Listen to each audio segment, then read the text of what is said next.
Bienvenidos a otra edición de Un Mensaje para Ti. Te habla el pastor Gilberto Vélez de la Iglesia Cristiana Misericordia y nos sentimos bien contentos de contar con ustedes en este día y en esta transmisión de nuestro programa. Al final de este programa de hoy tendrás más información sobre nuestros ministerios, horarios y cómo comunicarte con nosotros. Así que te pedimos que disfrutes de este programa. Todos necesitamos conocer este libro, esta palabra que nos entrega la fórmula para poder vivir la vida fructífera y realizada que Dios diseñó. No importa dónde se encuentre, no importa qué situación, Dios tiene principios y verdades que siempre funcionan. La palabra de Dios nunca falla, los que fallamos somos nosotros en nuestra comprensión y aplicación. Pero los principios de la palabra de Dios son efectivos. Mi plática tiene que ver con una de las necesidades más grandes de la vida matrimonial. Tiene que ver con la necesidad de perdón en el matrimonio, la necesidad de perdón en la familia. Porque en mis últimas conferencias me he dado cuenta que tristemente es una de las virtudes más mal practicadas de la vida matrimonial. Es imposible tener una relación saludable, tener una relación al estilo divino, sin practicar la virtud del perdón. Tristemente, la gran mayoría de los matrimonios o no entienden cómo practicarlo o lo practican mal porque fueron mal enseñados, o no practican el perdón. He titulado mi plática El perdón, virtud esencial de la vida matrimonial.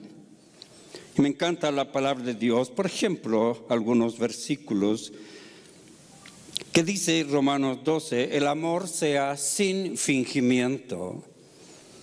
Es decir, que existe la posibilidad de fingir el amor.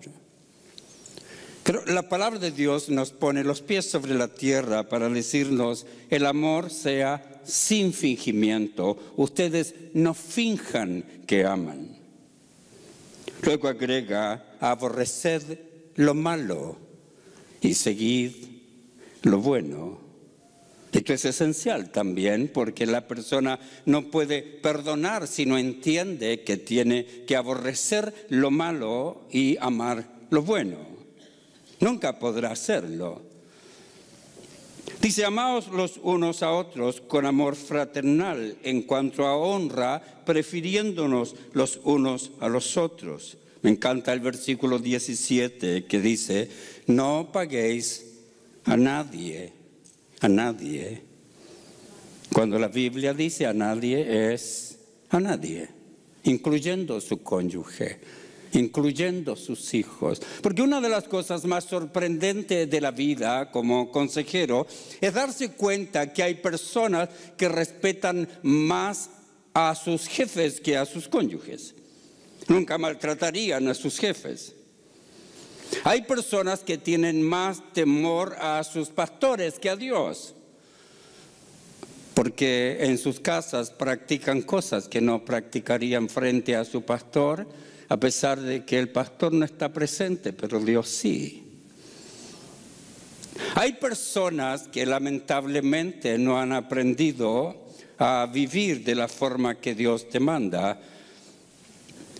Hay personas que tienen dominio propio para otras personas, para tratar con otras personas, pero no tienen dominio propio para tratar con su cónyuge. Hay personas que nunca maltratarían a un policía, pero sí maltratan a su cónyuge. Y cuando buscan consejería dicen, pero pastor, es que no puedo controlarme. He tratado años de controlarme y no puedo. La verdad es que sí puede, solo que tiene lo que yo llamo un dominio propio selectivo. Selecciona cuándo lo va a usar. La necesidad de perdón es esencial.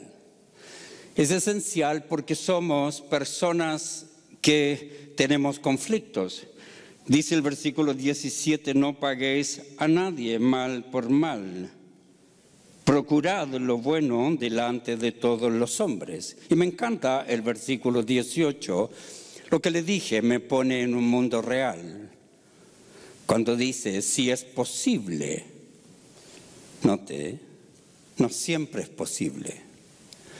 Si es posible, en cuanto dependa del otro. ¿Cierto? A ustedes tienen otra versión acá. ¿Qué dice allí? En cuanto dependa de vosotros. Para mí esto es clave, si es posible, en cuanto dependa de vosotros, estad en paz con todos los hombres. A veces no es posible. Por eso me encanta lo real que es la palabra de Dios. Me encanta porque cuando tratamos el tema del perdón tenemos que ser reales. Tenemos que entender algunas verdades que quiero compartir con ustedes. Me encanta la palabra de Dios porque es real. No existen mujeres ni hombres a la carta. No podemos elegir la persona ideal que quisiéramos. Todos los ideales se rompen cuando vivimos con ellos.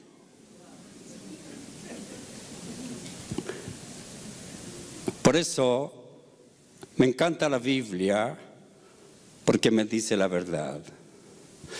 Y me dice algunas cosas que voy a tratar de resumir. Primero, todos los matrimonios, incluyendo los cónyuges saludables. Muchas veces tenemos esta visión equivocada de la vida matrimonial y pensamos que nuestro matrimonio es enfermo porque tenemos problemas. Todos los demás son saludables, o muchos matrimonios saludables.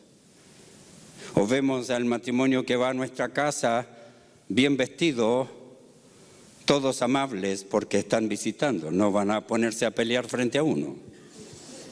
Así que llegan bien vestidos, bien saludables, bien amables. Y los que reciben también están de la misma manera. La casa limpia, aunque nunca esté limpia. Los niños peinados, aunque antes anden despeinados.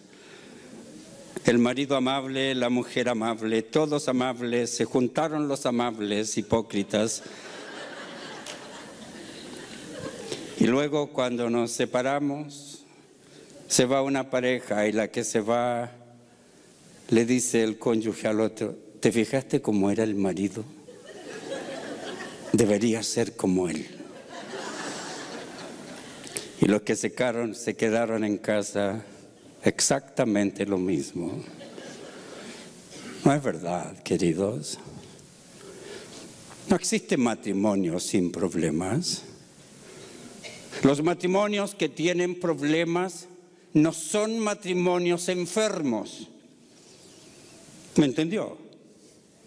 Porque esta tendencia a esperar más de lo que debemos es enfermante.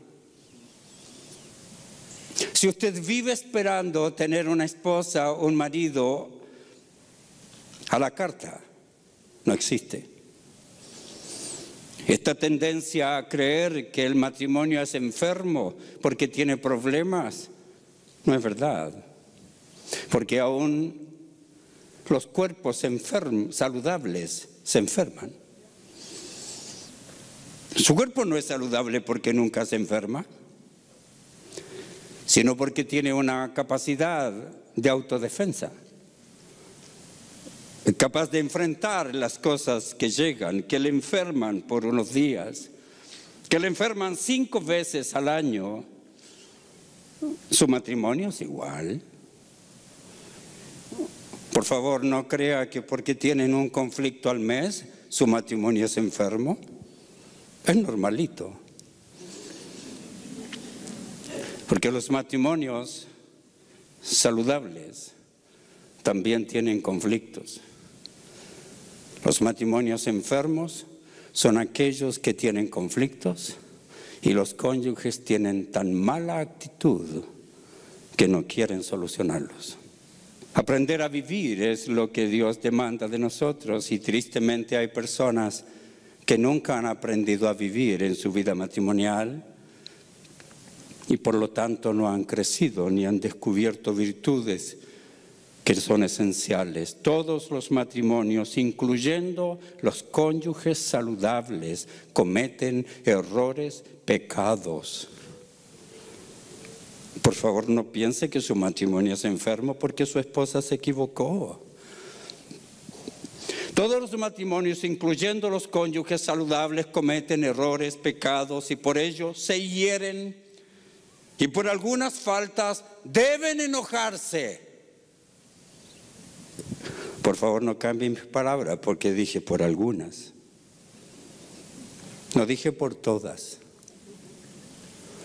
Porque si usted desarrolló la virtud, entre comillas, del enojo, usted pertenece a una familia Contreras que está en contra de todo lo que hace su marido o en contra de todo lo que hace su mujer. Y no se puede vivir saludable así. Todo matrimonio saludable se hiere, comete pecados. Por algunas faltas deben enojarse y luego perdonarse.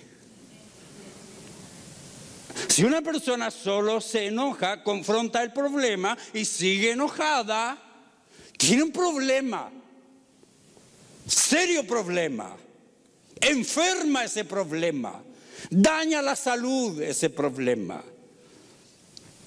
Escuche esto, pero solo los cónyuges enfermos permanecen molestos, enojados, decepcionados y aún amargados por no pasar por altos los errores pequeños y naturales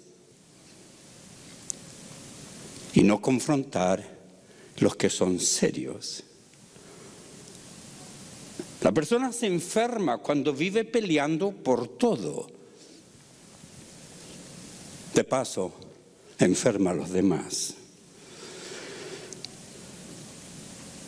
Hablemos de algunas razones obvias de los conflictos. Escuche esto, es sabio recordar que a pesar de nuestras buenas intenciones, somos seres humanos que cometeremos pecados y equivocaciones.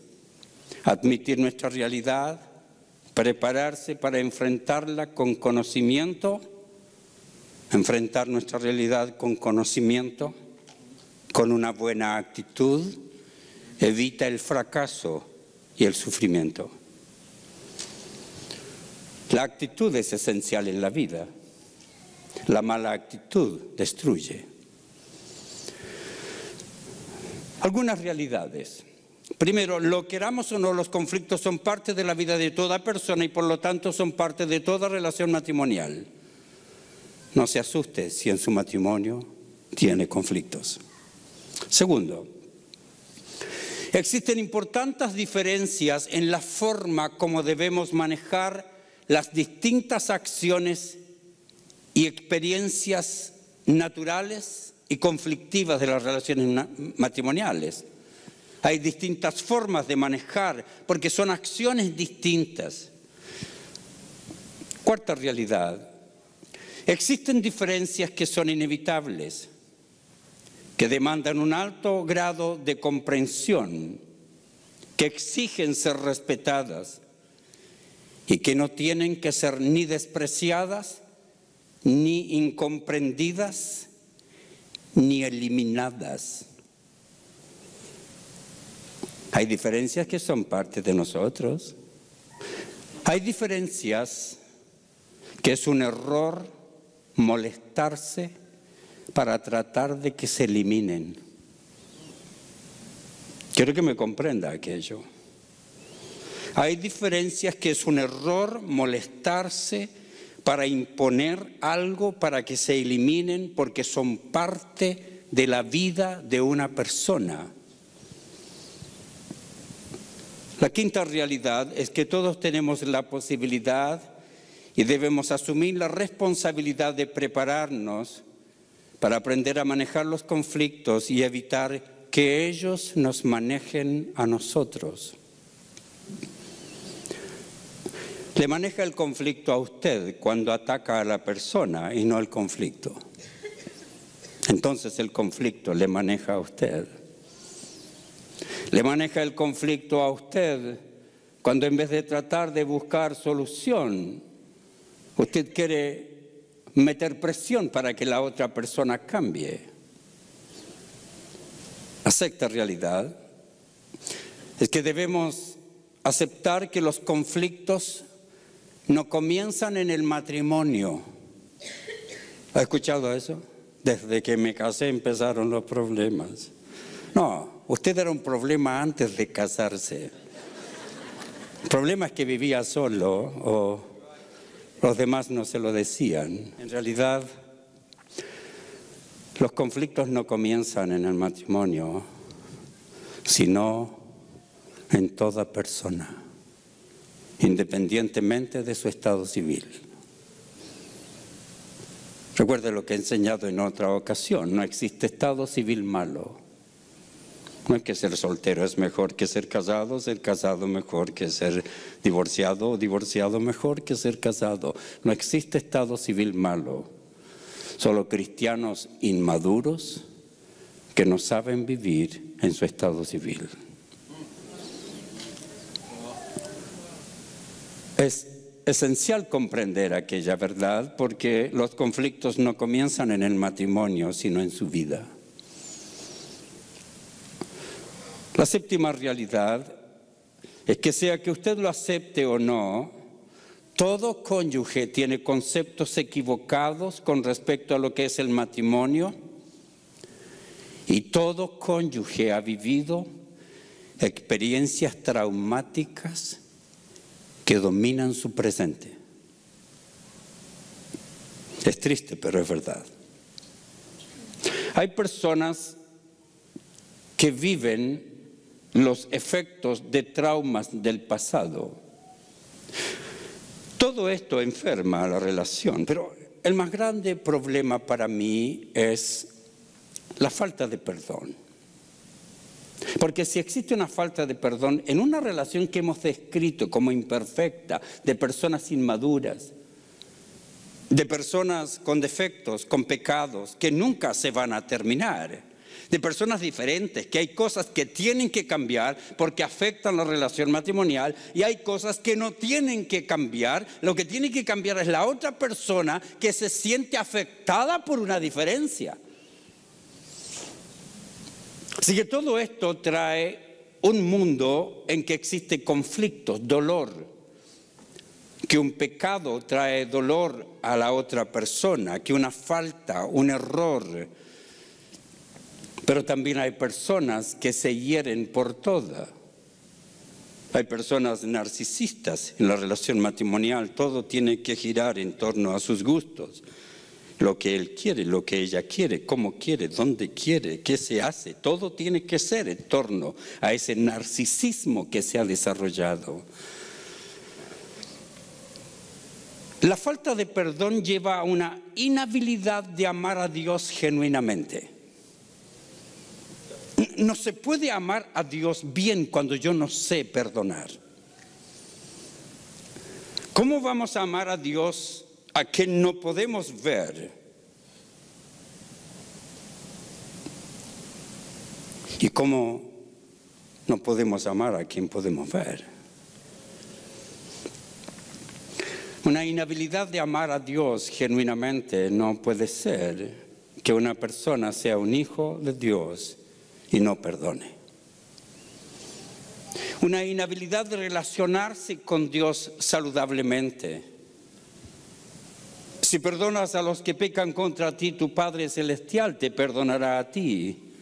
Pero si te niegas a perdonar a los demás, tu Padre no perdonará. Dios está diciendo, no, en esta relación yo no puedo meterme, ustedes no pueden perdonarse.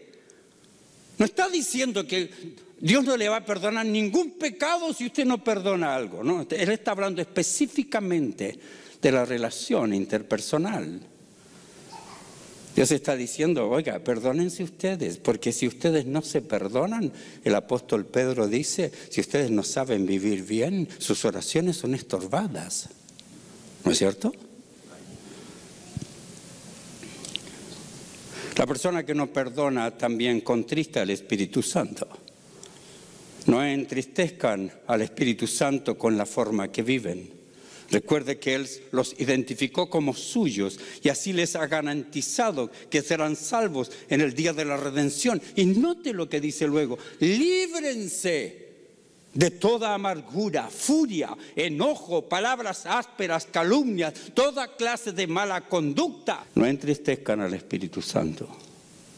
Hay personas que nunca salen de sus conflictos, viven en permanentes problemas emocionales. Su mundo es un mundo de amargura. Su mundo es un mundo de furia, enojo, palabras ásperas, calumnias, malas conductas. Dice, por el contrario, sean amables unos con otros, sean de buen corazón, perdónense unos a otros, tal como Dios los ha perdonado a ustedes por medio de Cristo.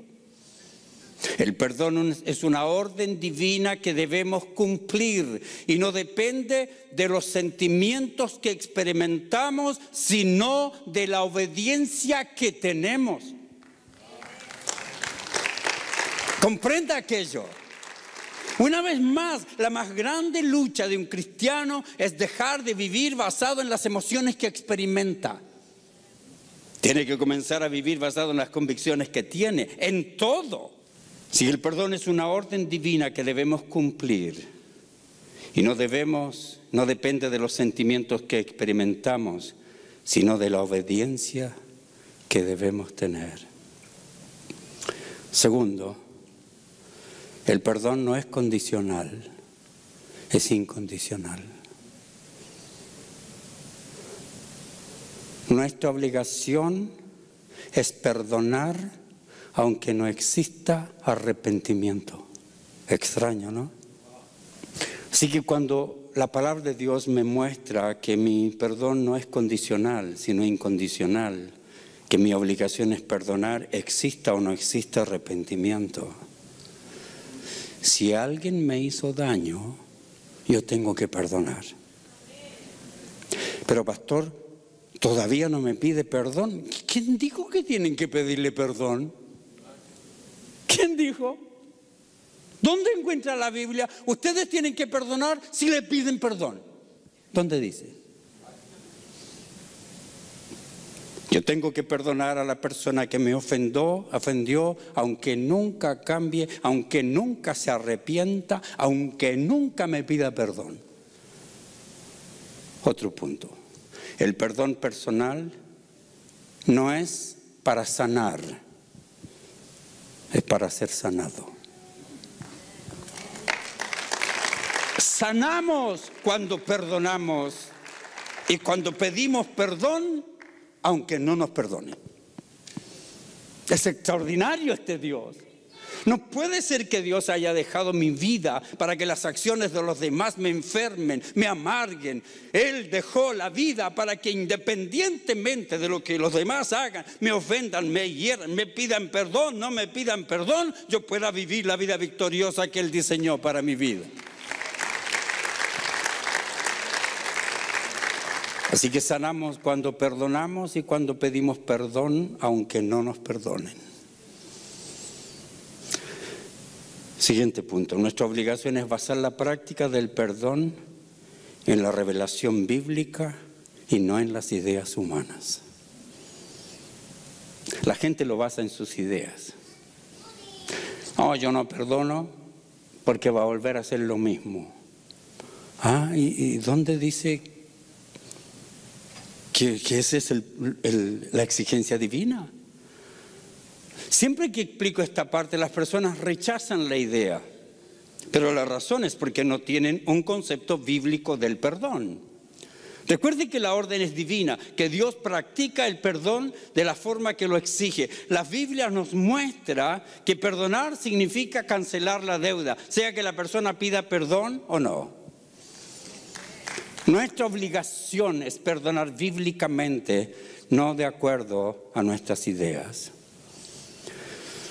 Siguiente punto, el perdón no incluye el olvido. El perdón no incluye el olvido, ni Dios se olvida.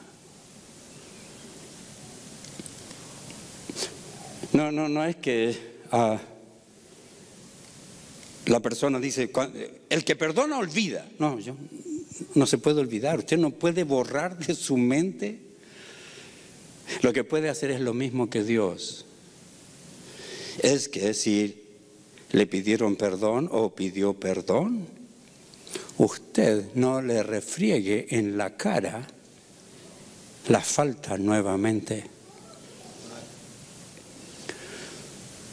Siguiente punto, excusar no es perdonar.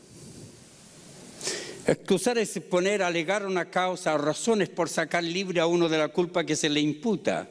Excusamos a las personas cuando nos convencen que no son culpables. Tendemos a excusar cuando enfocamos en razones y por ello encontramos las justificaciones. Pero excusar no es lo mismo que perdonar, porque el perdón exige, ¿cierto?, que yo siga los principios de la palabra de Dios. Así que si yo confundo el perdón con la restauración y creo que todo perdonado tiene que ser restaurado, estoy equivocado. Porque no todo perdonado tiene que ser restaurado. Una persona puede ser su contador y le robó y se puede perdonarlo, pero no tiene que darle el cargo otra vez. Sí, perdón no siempre incluye restauración. Perdonar no es minimizar o suavizar el conflicto tampoco. Perdonar no es tolerar. Y el perdón no depende de la emoción, sino nuestra vida dependería de las emociones. Tratar de vivir una vida perfecta es imposible. Tratar de agradar a todas las personas es imposible. Que lo que hace nuestro cónyuge sea siempre agradable es imposible. Creer que cuando confesamos a Dios nuestros pecados, Él nos ha perdonado y seguir pensando que en cualquier momento otra vez viene el recuerdo y una vez más siento que no me he perdonado, yo tengo un problema allí. ¿Cuál es? La persona que no se siente perdonada no es porque Dios no le haya perdonado. El problema es que no tiene fe en que lo que Dios dijo es verdadero. Porque así como tenemos que creer, escúcheme bien esto, así como tenemos que creer que todo pecado ofende a Dios y no hay pecado tan grande que elimine la gracia de Dios, ni hay pecado tan pequeño que no active su disciplina, así también tenemos que creer que cuando Dios dice que si confesamos nuestras ofensas, Él es fiel y justo para perdonarnos. Espero que el mensaje de este día haya sido de bendición para tu vida. Si al transcurso de este mensaje has reconocido que necesitas a Jesús como tu Salvador personal, por favor, repite conmigo esta oración. Señor Jesús, te invito a mi corazón. Te reconozco como mi Salvador personal y te pido perdón por mis pecados. Gracias por registrar mi nombre en el libro de la vida. Amén. Si tú has respondido a este mensaje de manera positiva, entonces te invito a que nos visites al auditorio de la Iglesia Cristiana Misericordia en el 4519 Del Mar Boulevard, aquí en Laredo, Texas. Si el mensaje de este día fue de bendición para tu vida y deseas escucharlo nuevamente, puedes llamar al 956-712-2484 y pedir tu copia gratis. También puedes encontrarnos en las páginas del internet en www.icm.church. Así que Dios te bendiga y esperamos contar contigo en nuestra próxima edición.